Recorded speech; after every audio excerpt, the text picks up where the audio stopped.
ரம்யம் பஜனையில் நாயகனே எங்கள் யோகிராம் சூரத்குமார் சிவனே ஐயா காக்கும் கடவுளே காணிமட நாயகன் யோகிராம் சூரத்குமார் சிவனே ஐயா.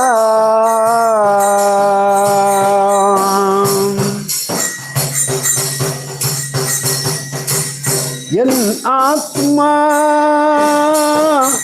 யோகியின் ஆத்மா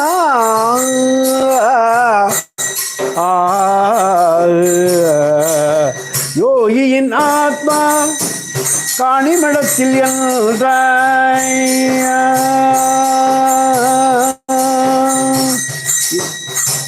யோகியின் ஆத்மா காணிமடத்தில் என்றாய் யோகிராம் சூரத்